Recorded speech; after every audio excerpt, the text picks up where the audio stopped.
92.5 XTU. We're talking to Stephen Chbosky, who started with a book and now a major movie, which is going on. Welcome. Thank you. Welcome. Thank you. Yes, I'm very excited to be here. Tell us about the book first, because we're hearing a little about. I personally don't know about the book, but I heard from the guy that you can't see behind the camera what a great book it was. Tell you about the book. It's a book that I wrote. It's a very traditional coming-of-age story. Like, I don't know, there have been so many, Catching the Ride, Separate Peace, This Side of Paradise, those kind of books.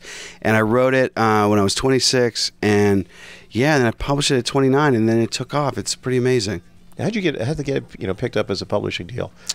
Obviously, it took a while to do that. It took a while. It took a good solid year. I couldn't get anybody to bite. And then, all right, a little bit of a long story, but it's kind of a good one. All right. So Christopher McQuarrie is this guy. He wrote the movie The Usual Suspects, and I've known him for a long time. And I wrote a line in my book that says, "We accept the love we think we deserve." And Chris had a pretty bad dating life in his 20s. He read that line, and he was like, what am I doing with my life? This is crazy.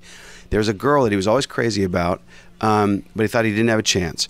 So he went to her birthday party 2 days later, and then he's like, I'm going to give it a shot. They've been married now 14 years. Oh, my gosh. And now they have 2 daughters. She, his lady, happened to go to school with the head of MTV Books at the time. And after a year of nothing, she makes one phone call, and 6 weeks later I have a deal, and it's published, and now it's published in like 19 countries. Wow. And how many hundreds of thousands have sold over the years? I think right now, worldwide, we're at 1.7 million, something like that. So yeah, I'll take it. Thank you very much. Yeah. Yes. For you. We're going to cuddle here so I can ask a question. Yes. So the book is called The Perks of Being a Wallflower, and it's coming out into a movie, as Doc had mentioned. Tell us about what the book is really about, though, because it obviously has resonated with like millions of people. Yeah. The book is about, look, we've all had this experience in high school, whether you're a freshman, the way my lead kid Charlie is, or just whatever you've gone through when you're a young person. We've all had that first kiss. We've all had that perfect drive with that perfect song, and we make those friends that finally accept us and understand who we are and love us for exactly who we are. That's what it's about. It's about going through all the great times of high school and the great times of growing up, but then some of the secret things that people don't usually talk about. It deals with that as well. Awesome. So it's obviously something everybody can relate to then, because we've all been there, right?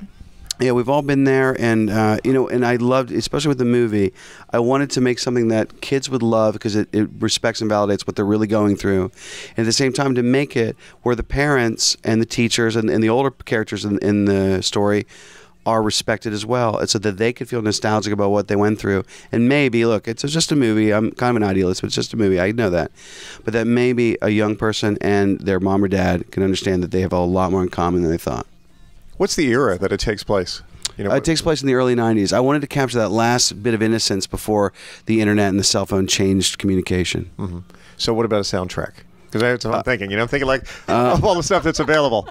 Is there a soundtrack for the movie? Yes, there's a soundtrack, and there's even a vinyl edition of the soundtrack. Vinyl? There might be a cassette edition. You never know. Anyway, vinyl was way before what we do now.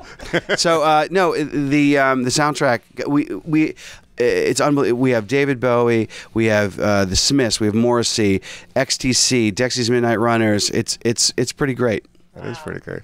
And the cast too. You have a great cast in the movie. Yeah, love this cast. Listen, everybody loves Emma Watson from the Harry Potter films, and I think they're going to be astonished with what she does with this movie. She plays an American teenager. The accent's perfect. She's great. Logan Lerman, who's in Percy Jackson and the Lightning Thief, he's in it. He's our lead guy. He's amazing. But even the adults, we have Paul Rudd, Joan Cusack, Kate Walsh, Dylan McDermott. It's across the board. It's pretty great. How'd you get all those? I mean, that's a major deal. This is your first movie, correct? Yeah, it's my first studio film, and they love the book and they love the story, and I love actors, and I don't know. There was just something. This one was special. Everyone worked for scale. This was not a big payday for anybody, but we all believed in the story. We knew what it could do for kids and for their parents, and we all got on board. Awesome. That's amazing. So when does it come out? It comes out in Philadelphia Friday, tomorrow.